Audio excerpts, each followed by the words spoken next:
이 시간에는 워싱턴 주은혜 장로교회 최병석 목사가 말씀을 전하겠습니다.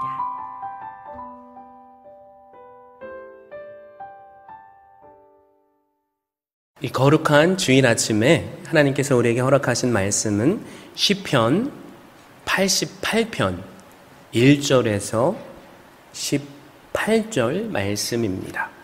여호와 내 구원의 하나님이여, 내가 주야로 주의 앞에 부르짖었사오니 나의 기도로 주의 앞에 달하게 하시며 주의 귀를 나의 부르짖음에 기울이소서. 대저 나의 영혼과 곤란이 가득하며 나의 생명은 음부에 가까웠사오니 나는 무덤에 내려가는 자와 함께 인정되고 힘이 없는 사람과 같으며 사망자 중에 던지운 바 되었으며 살육을 당하여 무덤에 누운 자 같으니이다. 주께서 저희를 다시 기억지 아니하시니 저희는 주의 손에서 끊어진 자니이다. 주께서 나를 깊은 웅덩이 어두운 곳 음침한 데 두셨사오며 주의 노가 나를 심히 누르시고 주의 모든 파도로 나를 괴롭게 하셨나이다. 셀라. 주께서 나의 아는 자로 내게서 멀리 떠나게 하시고 나로 저희에게 가증되게 하셨사오니 나는 갇혀서 나갈 수 없게 되었나이다. 곤란으로 인하여 내 눈이 쇠하였나이다. 여호와여, 내가 매일 주께 부르며 주를 향하여 나의 두 손을 들었나이다. 주께서 사망한 자에게 기사를 보이시겠나이까? 유온이 일어나 주를 찬송하리이까? 셀라.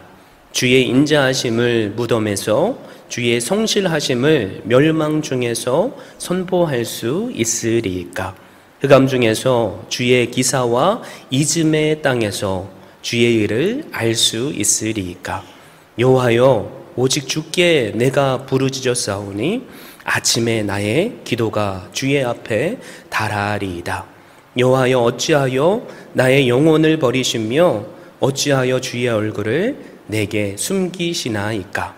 내가 소시부터 곤란을 당하여 죽게 되었사오며 주의 두렵게 하심을 당할 때에 황망하였나이다.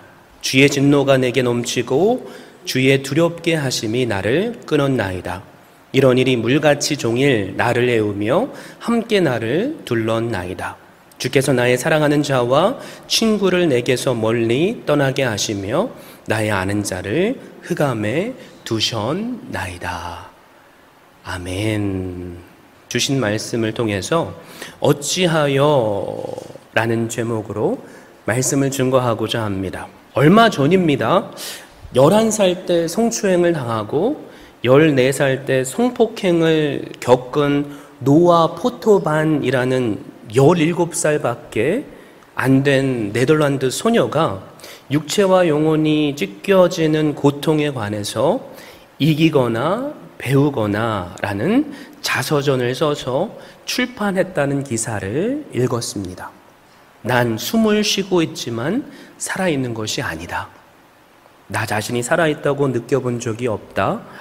이 소녀가 한 말입니다. 세상을 향해 자기 마음속에 있는 깊은 고통을 부르짖고 있는 거죠. 두 딸 아이를 둔 부모로서 이 기사를 읽는데 가슴이 먹먹해짐을 금할 수가 없었습니다. 이 소녀가 겪었던 고난이 얼마나 컸을까? 그것을 생각하니까 마음이 너무나도 아팠기 때문입니다. 그런데 저를 더욱 안타깝게 만들었던 것은 이 소녀가 자신을 짓누르는 고통의 무게를 견디지 못해 결국은 자신의 삶을 스스로 마감했다라는 사실입니다. 오늘 우리가 함께 읽은 시편 88편을 보면 이 노아 포토반과 같은 육체와 영혼이 상할 대로 상한 한 사람을 우리가 봅니다. 이 시인의 고백하는 내용을 보면 욥이 당한 고난에 비교할 수 있을 만큼 아주 극심한 고통을 겪고 있습니다. 시편 88편은 과연 성경에 들어있는 것이 맞나 싶을 정도로 처음부터 마지막까지 절망을 노래하는 시입니다. 보통 우리가 함께 성경 봉독을 하면 마지막에 아멘이라는 소리가 나오는데 이 말씀은 아멘 하기조차도 너무 두려운 말씀이죠. 그래서인지 읽어도 은혜가 잘 되지 않는 말씀이기도 합니다.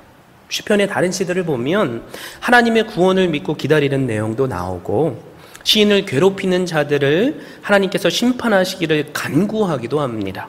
또 시인의 부르짖음에 대한 하나님의 응답을 찬양하고 또 기대하기도 한다라는 거죠. 아울러 고통 속에서도 감사하고 하나님께 감사와 찬송을 드리는 표현도 있습니다. 하지만 이 시편 88편은 그저 처음부터 마지막까지 계속해서 고통을 하소연하는 내용입니다. 구절마다 감당하기 힘든 고난 때문에 고통스러워하는 시인의 탄식 소리만 들려올 뿐이죠. 심지어 마지막 구절조차도 어둡고 침울합니다. 18절이죠. 주께서 나의 사랑하는 자와 친구를 내게서 멀리 떠나게 하시며 나의 아는 자를 흑암에 두셨나이다. 직역하자면 다 나를 떠났기에 저는 오직 어둠만이 친구로 둔 외톨이입니다. 이런 고백이라는 거죠. 그런데 이 시는 마치 미완성처럼 끝나는 것처럼 보입니다. 그래서 응답하시는 하나님에 관해서 19절, 20절로 이어져 나와야 할 것 같은 느낌이 든다는 거죠. 함께 이 시인의 고통을 자세히 살펴보기를 원합니다. 1절에서부터 시인은 주야로 그야말로 밤낮을 가리지 않고 고통 중에 주님께 부르짖고 있다라고 말씀하죠. 3절에서도 대저 나의 영혼에 곤란이 가득하며 나의 생명은 음부에 가까워사오니 라고 고백합니다. 자신의 영혼은 온갖 어려움으로 가득하고 생명은 죽음에 가까웠다라는 거죠. 4절에서는 아예 스스로 생명을 포기하고 무덤에 내려가는 것 같다라고 고백합니다. 나는 무덤에 내려가는 자와 함께 인정되고 힘이 없는 사람과 같으며, 심지어 5절에서는 이미 무덤에 누운 자 같다고 고백하죠. 사망자 중에서 던지운 바 되었으며 살육을 당하여 무덤에 누운 자 같으니이다. 주께서 저희를 다시 기억지 아니하시니 저희는 주의 손에서 끊어진 자니이다.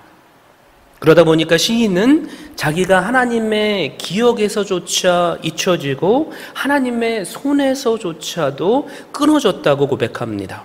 여기 하나님께서 기억하시지 않는다라는 것은 하나님과의 모든 교제가 끊어졌음을 의미합니다. 그래서 10절 이하의 말씀에서도 뭐라고 말합니까? 하나님은 산자의 하나님이시기 때문에 자기처럼 죽은 자에게는 기적을 일으키지도 않고 설사 일으키신다 해도 죽은 자는 알 수 없다고 고백하죠. 또 죽은 자가 하나님을 찬양하는 것도 있을 수 없는 일이라고 고백합니다. 설사 하나님께서 아무리 사랑을 베푸신다고 할지라도 죽은 자는 그 사랑을 알 수 없다라고도 말하죠. 그리고 하나님이 아무리 성실한 마음을 보여주신다고 해도 하나님과의 모든 교제가 끊어진 자기가 어떻게 그것을 알 수 있겠냐라고 고백합니다. 10절에서 12절 말씀입니다. 주께서 사망한 자에게 기사를 보이시겠나이까? 유언이 일어나 주를 찬송하리이까? 주의 인자하심을 무덤에서, 주의 성실하심을 멸망 중에서 선포할 수 있으리이까? 흑암 중에서 주의 기사와 이즘의 땅에서 주의 의를 알 수 있으리이까? 물론 이 시인은 하나님과의 관계도 끊어졌지만 사람들과의 관계도 끊어졌습니다. 최소한 가족이나 사랑하는 사람들은 이 시인에게 오는 고난을 살피고 위로해줘야 하는데, 희망과 용기를 심어줘야 하는데 그 모습조차도 없다라는 거죠. 그래서 8절을 보십시오. 주께서 나의 아는 자로 내게서 멀리 떠나게 하시고 나로 저희의 가증되게 하셨사오니 나는 갇혀서 나갈 수 없게 되었나이다. 이 시인에게는 자기를 위로하고 격려할 사람이 아무도 없다라는 거죠. 오히려 이 시인을 모든 사람들이 가증스러운 존재로 여긴다라고 고백합니다. 사랑하는 성도 여러분, 이 말씀을 쭉 함께 묵상하는 가운데 이 시인의 고통이 혹시 느껴지십니까? 이 시인은 영혼과 육체가 산산조각 나버린 것과 같은 감당할 수 없는 고난 가운데 있습니다. 또 하나님과 사람들에게 모두 버림을 받았습니다. 그래서 자기는 마치 감옥에 갇힌 사람 같다고, 죽은 사람처럼 되었다고 고백하죠. 그야말로 희망이라고는 조금도 찾아볼 수 없는 철저한 절망 가운데 빠져 있는 것입니다. 그런데 14절을 보면 이 시인은 고난을 견디기 어려워서 심지어는 하나님께 원망하고 있습니다. 어찌하여 나의 영혼을 버리시며 어찌하여 주의 얼굴을 내게 숨기시나이까? 주님, 하나님께서 살아계시면 왜 나에게 이렇게 감당할 수 없는 고통을 주십니까? 왜 이런 일이 생깁니까? 이런 고백을 하고 있다라는 거죠. 이 말씀에 의하면 시편 88편의 시인에게 가장 큰 문제가 뭐죠? 하나님께서 당신의 얼굴을 숨기셨다라는 거죠. 이 시인으로서는 얼마든지 살아계신 하나님께서 자기에게는 숨어버리셨다는 사실이 얼마나 견디기 힘든 일이었겠습니까? 실로 조금 전에 소개한 노아 포토반이라는 그 소녀처럼 목숨까지도 포기하고 싶은 마음이었을 것입니다. 그런데 여러분, 노아 포토반이라는 소녀와 이 시인의 공통점과 다른 점이 있는데 혹시 그것이 무엇인지 아시는 분 계십니까? 공통점이라고 한다면 둘 다 스스로 감당하기 어려운 고난을 겪고 있다라는 거죠. 그런데 다른 점은 무엇입니까? 노아 포토반이라는 소녀는 자신의 고난과 고통을 해결해 줄 수 없는 것들에게 당하고 있는 고통을 호소하고 원망하고 있다라는 거죠. 자서전이 그것을 이야기하고 있지 않습니까? 내 고통을 자서전에 오롯이 담아냈는데 그 자서전을 보는 사람들이 위로가 안 된다는 거죠. 심지어 나를 그 누구보다도 사랑하는 부모와 가족도 위로가 되지 않는다라는 것입니다. 이 소녀는 고난 가운데 그 누구에게도 그 어떤 것에게도 구원을 경험하지 못했기에 스스로 죽음을 선택했다라는 거죠. 그런데 이 시인은 입술을 열어서 비록 그것이 원망일지라도 구원의 하나님께 부르짖었다라는 거죠. 구원의 하나님께 기도했다라는 말입니다. 고난 가운데 왜 내게 이런 고난이 옵니까? 원망하는 것은 어찌 보면 당연한 것입니다. 이 원망은 하나님을 믿는 자나 믿지 않는 자나 할 수밖에 없는 당연한 거라는 거죠. 사랑하는 성도 여러분, 여러분께 묻습니다. 여러분은 노아 포토반이라는 소녀와 오늘 시편의 기자 중에 어느 쪽에 더 가깝습니까? 저는 우리 모두가 고난 가운데 있을지라도 감당하기 어려운 시험들을 만날지라도 오늘 시편의 기자와 같은 자들이 되기를 바랍니다.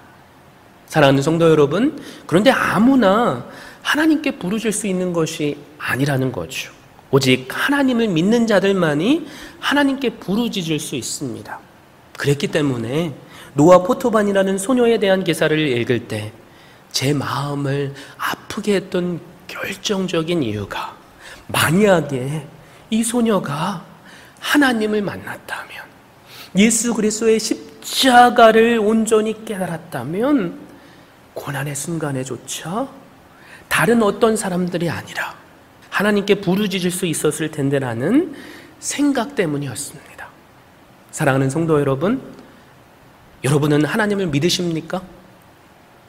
아멘이십니까?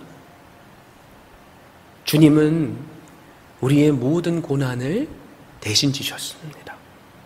우리의 모든 시험을 대신 감당하셨습니다. 이사야 53장 4절 5절에서 그래서 이렇게 말씀하죠. 그는 실로 우리의 질고를 지고 우리의 슬픔을 당하였거늘 우리는 생각하기를 그는 징벌을 받아서 하나님에게 맞으며 고난을 당한다 하였노라. 그가 찔림은 우리의 허물을 인함이요 그가 상함은 우리의 죄악을 인함이라. 그가 징계를 받음으로 우리가 평화를 누리고 그가 채찍에 맞음으로 우리가 나음을 입었노라. 십자가가 우리에게 말씀하고 있는 것이 무엇입니까? 하나님의 사랑 아닙니까? 죄로 멸망당하고 죽을 수밖에 없는 우리, 정말로 음부 위에 떨어져서 죽을 수밖에 없는 우리, 그 우리를 주님께서 사랑하셨습니다. 그래서 내가 져야 할 그 십자가를 졌다라는 거죠. 내가 과거와 오늘, 그래서 내일도 짓고 또 저지를 수밖에 없는 그 죄를 대신해서 십자가에서 대신 죽으셨다라는 것입니다. 그 십자가의 의가 나의 죄를 씻으시는 의입니다.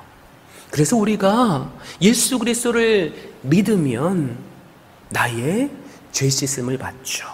그리고 아버지 하나님의 자녀가 됩니다. 더 나아가 우리 안에 성령 하나님께서 살아계셔서 나와 항상 동행해 주신다는 거죠. 십자가의 사건, 오늘 시인의 고백처럼 하나님께서 당신을 숨기는 사건이라는 거죠. 하나님께서 전지전능하신데 어떻게 십자가에서 죽을 수 있냐라는 거죠. 십자가에서 주님께서 죽으실 때 하늘이 어두워졌죠. 태양과 모든 별들이 빛을 잃었습니다. 그 순간은 마치 오늘 시인이 고백하는 것처럼 하나님께서 나와 가장 멀리 있다고 느끼는, 마치 지름 같은 어둠과 같다고 느끼는 순간이었다라는 거죠. 그런데 그게 끝이 아닙니다. 3일 만에 주님께서 부활하셨습니다. 그리고 우리 모든 사람들에게 천국의 구원에 관한 소망을 주셨다라는 거죠. 여러분, 우리 가운데 하나님께서 나에게 자신을 숨기신다고 생각하는 분들이 있을 수 있죠. 그럼에도 불구하고 십자가를 의지할 수 있게 되시길 바랍니다.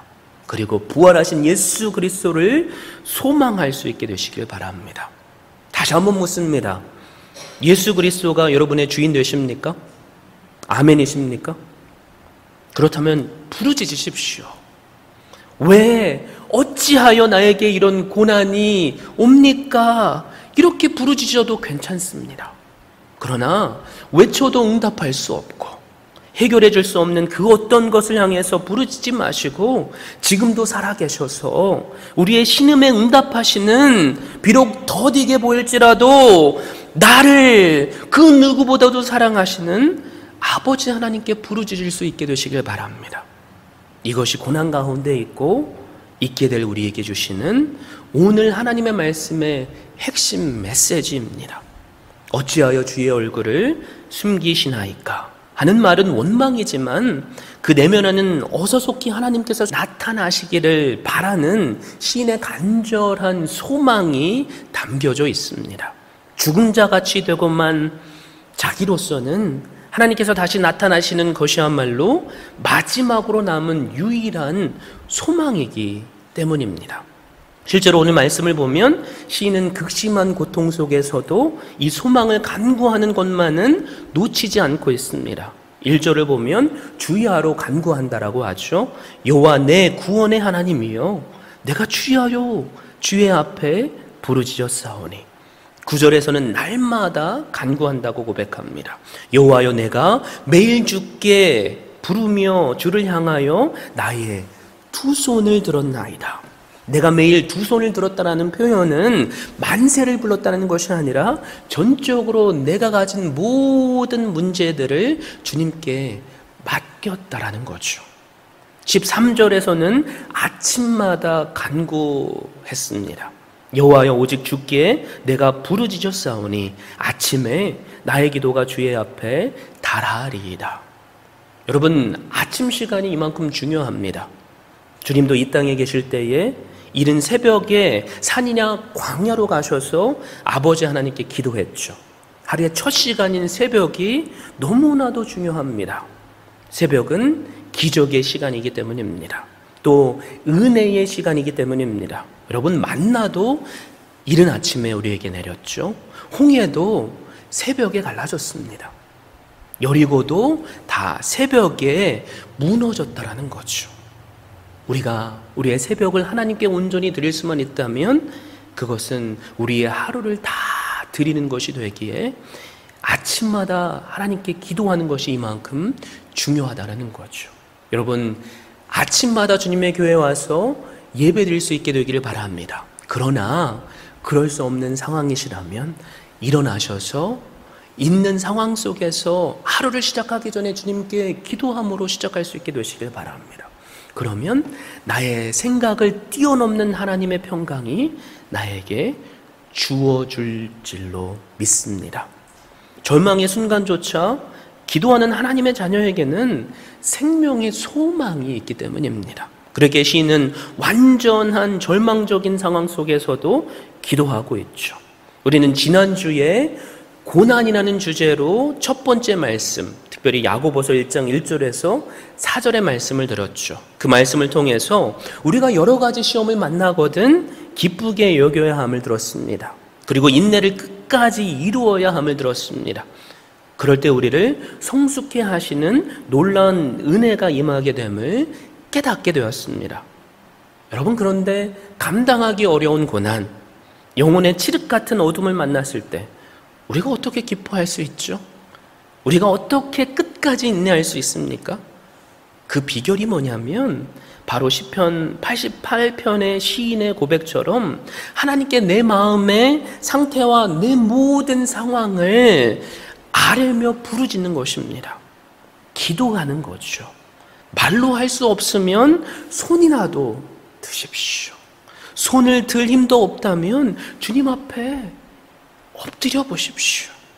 그러면 우리가 바라고 기대하는 실체가 여러분 문제 해결이 아니라 하나님 자체임을 깨닫게 될 것입니다. 칠흑과 같은 어둠 속에서도 빛 되시는 주님을 만나게 될 거라는 거죠.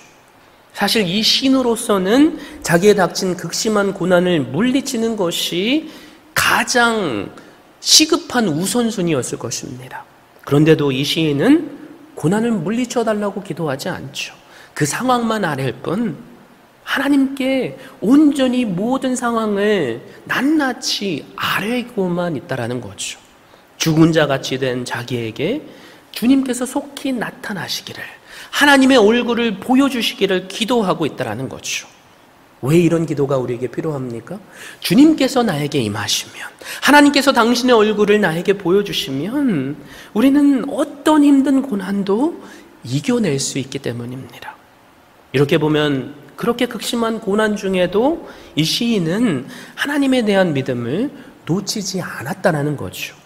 하나님과의 모든 관계가 끊어진 것 같고, 하나님은 이제 자기를 떠나서 숨어버리신 것 같은데도 이 시인은 온전히 하나님을 믿는 그 믿음을 잃지 않았습니다. 여러분, 우리 인간은 너무나도 교만하고 어리석어서 고통의 한가운데에 이르러서야 하나님을 바라봅니다.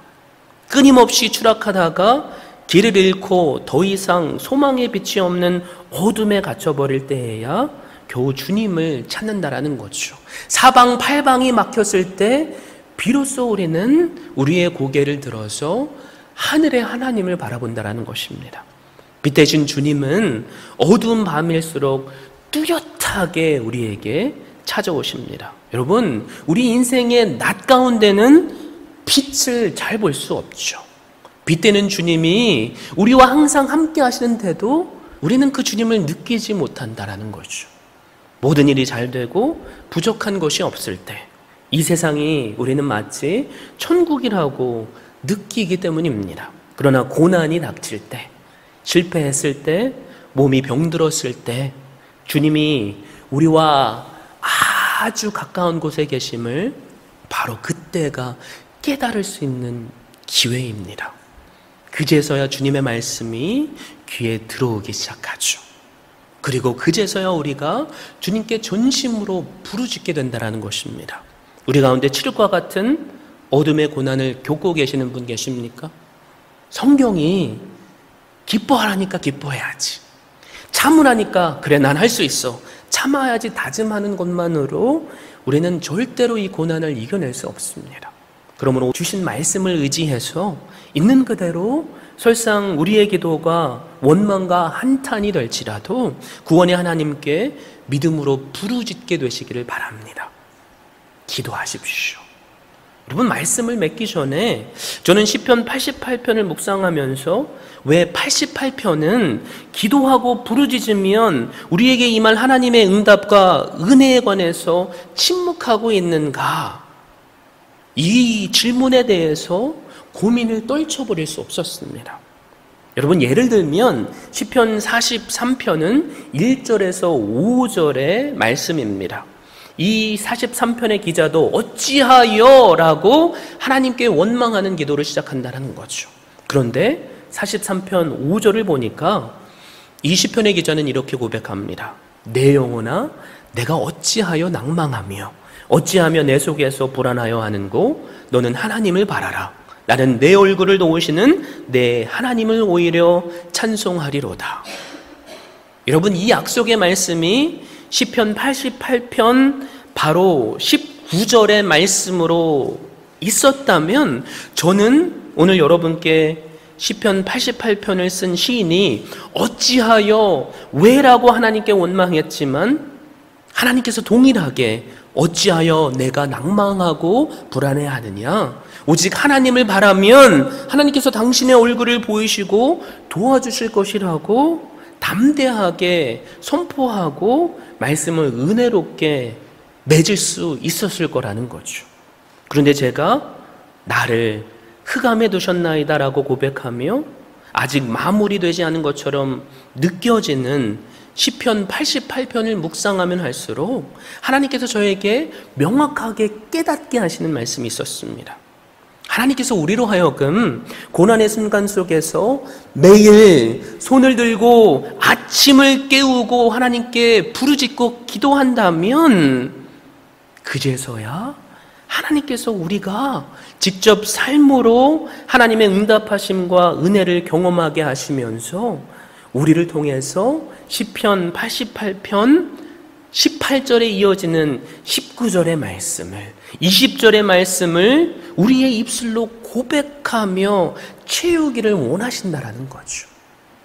18절에 이어서 우리의 입술로 19절의 고백이 나올 수 있게 되기를 바랍니다.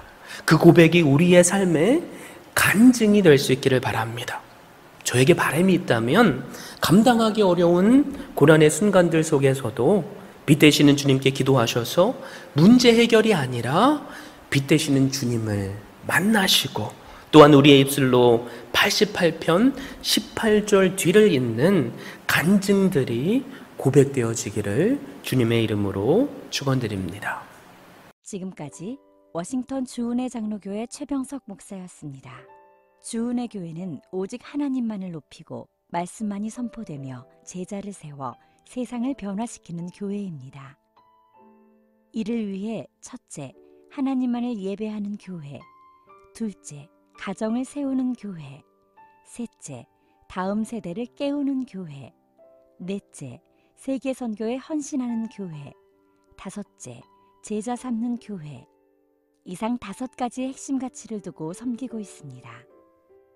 워싱턴 주은혜 장로교회 주일 예배는 오전 11시, 수요 예배는 오후 8시, 새벽 예배는 화요일부터 토요일 오전 6시에 드리며, 주소는 12851 나이트 아크로드, 페어팩스, 버지니아 22030입니다.